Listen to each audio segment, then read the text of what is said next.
भीमराव अंबेडकर आधुनिक भारत के राष्ट्र निर्माता हैं। उनकी जो स्टैच्यू और उनके विचार प्रत्येक न्यायालयों में होना चाहिए।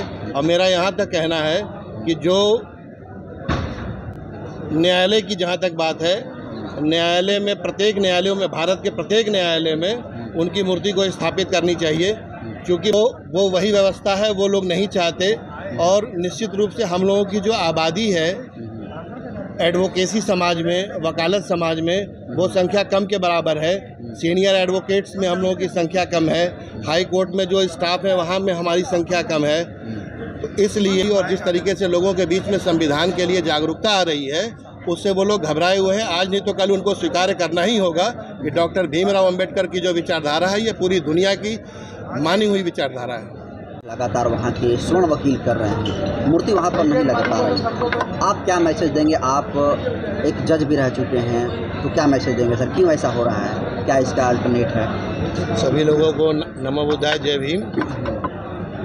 ग्वालियर का जो मैसेज है, बाबा साहब की मूर्ति को लेकर जो विवाद बनाया जा रहा है, वो एक ऐसी सोच जो सदियों से इस मुल्क में राजकाज का काम कर रही है। भारत के संविधान को लागू होने के बाद जो बदलाव सामाजिक हुए वो उस स्तर पर नहीं हो पाए जितना कि होना चाहिए था, क्योंकि डॉक्टर भीमराव अंबेडकर साहब की जो विचारधारा है वो न्याय, समानता, भाईचारा पर है, जिसको वो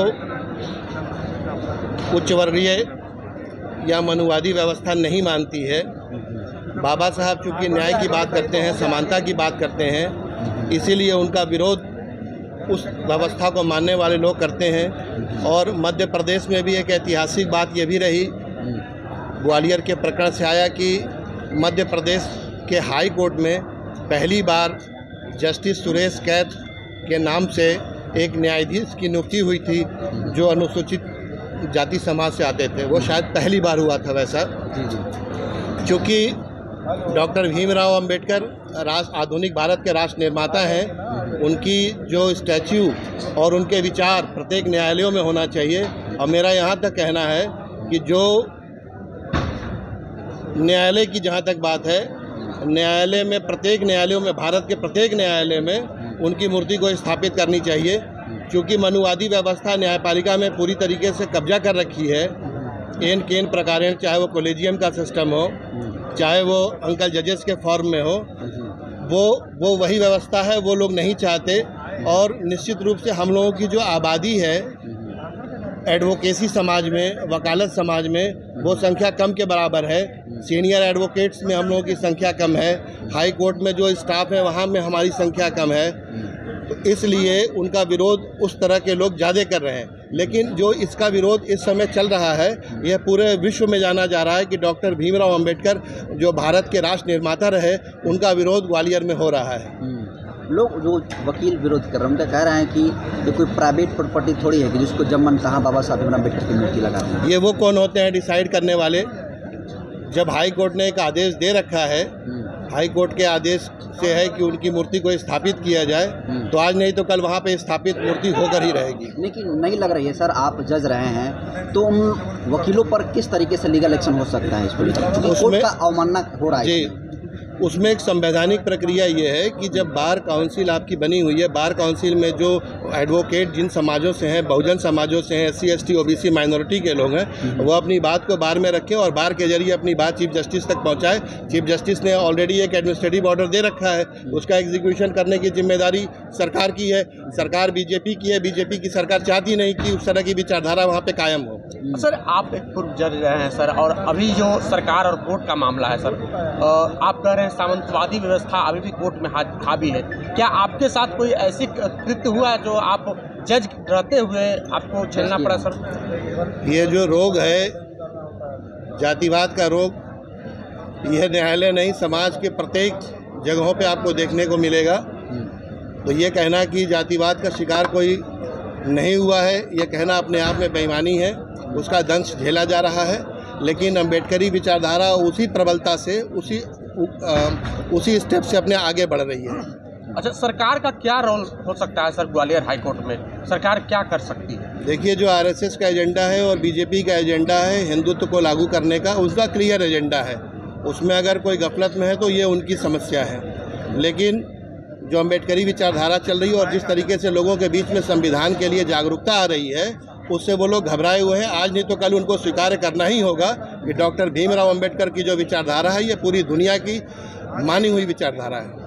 तो यहाँ पर सर बौद्ध विरासत को बचाने के लिए आप लोग आए हैं, क्या लगता है क्यों आज उतरना पड़ रहा है लोगों को सड़कों पर बौद्ध विरासत बचाने के लिए? ये बुद्ध की धरती है, फिर भी बौद्ध भिक्षु और जो बौद्ध विरासत है वो नहीं बच पा रहा है। बिहार की धरती पर जो एमटी एक्ट बना, महाबोधि टेम्पल एक्ट, ये भारत के आज़ाद होने के बाद और भारत के संविधान लागू होने से पहले ये अधिनियम बना। और ये कमाल की बात ये है कि जो बुद्ध की विचारधारा है वो पूरी दुनिया में फैली, 7 समुंदर पार फैली, और अपने ही अस्तित्व को बचाने के लिए उनके विचारधारा के लोग इस तरह के आंदोलन और आयोजन कर रहे हैं। जो अधिनियम पारित हुआ है 1949 में, उसके लिए सुप्रीम कोर्ट में रिट पिटीशन पेंडिंग है, लेकिन ये तो कानूनी अमली जामा है। लेकिन दुनिया के किसी भी धर्म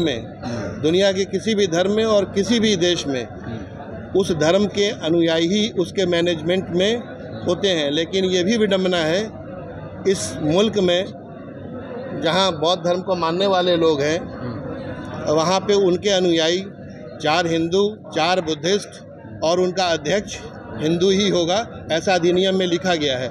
इसी को चैलेंज सुप्रीम कोर्ट में हम लोगों ने कर रखा है। 2012 में एक पिटीशन फाइल हुई थी, पहली 2012 में एक पिटीशन फाइल हुई थी, उसके बाद इन लोगों ने उसको विड्रॉ किया।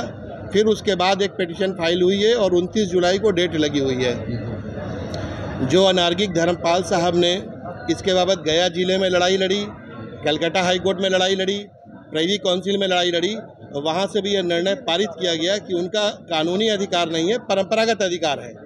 तो कोई भी धर्म परंपरा के आधार पर आप उसको कानूनी मान्यता नहीं दे सकते, ये सर्वमान्य सिद्धांत है। अब सुप्रीम कोर्ट में जातिवादी जज जो बैठे हुए हैं, इस निर्णय को क्यों नहीं दे रहे हैं या इस निर्णय को देने में क्यों देरी कर रहे हैं, यह भी अपने आप में एक विषय है। जितनी आवाज़ नीचे में बुलंद होगी, न्याय आपको उतनी जल्दी मिलेगी। क्या जो ग्वालियर हाई कोर्ट का मामला है सर, निपटाया जा सकता है या फिर ऐसे ही लटकाया जा सकता है? बहुत दिन तक लटकाया नहीं जा सकता है।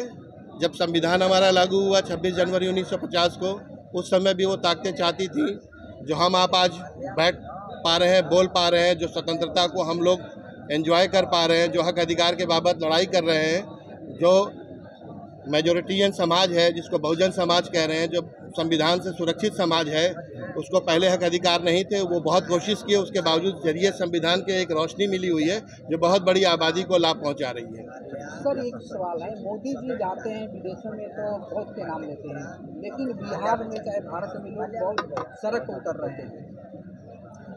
ये एक ऐसा ऐतिहासिक अन्याय इस मुल्क में हो रखा है जिसके बाबत सांस्कृतिक लड़ाई भी चल रही है, और इसमें जो भंते जी लोग हैं और जो बुद्ध समाज को मानने वाले लोग हैं, आपकी जो परवरिश है, जो बॉर्न ब्रॉटअप है, वो एक हिंदू कल्चर में हो रही है। ये लड़ाई बड़ी है, इसका ऑब्जेक्टिव आंसर यस नो में नहीं दिया जा सकता, लेकिन जो लड़ाई है ये सांस्कृतिक लड़ाई है। सांस्कृतिक लड़ाई, बुद्ध की लड़ाई। अभी बहुत से लोग इस मुल्क में यही नहीं जानते कि हिंदू धर्म और बौद्ध धर्म अलग अलग धर्म है। और इसका सीधा साधा आपका एग्जाम्पल है, जो एक्ट पास हुआ है, एमटी एक्ट, जिसके लिए हम लोग आए हुए हैं, अगर बुद्धिज़्म में हिंदू है तो ये जो एक्ट है उसमें 4 हिंदू और 4 बुद्ध को देने, बौद्ध अनुयायी को देने का क्या मतलब हो सकता है? इसका तो सीधे सीधे मतलब है। लेकिन जब संविधान बना हमारा तो आर्टिकल 25 में उसमें लिखा जाता है Hindus shall include Buddhist, Jainism, Sikhism. ये एक कल्चरल एक समेटने की कोशिश की गई थी जो ऐतिहासिक अन्याय हो रखे हैं, लेकिन बावजूद उसके संविधान की रोशनी से 75 वर्षों में काफ़ी कुछ बदलाव हो रखा है। और हम लोग निश्चित रूप से इस ओर बढ़ रहे हैं कि बुद्ध की राह और बुद्ध राज कायम होगा।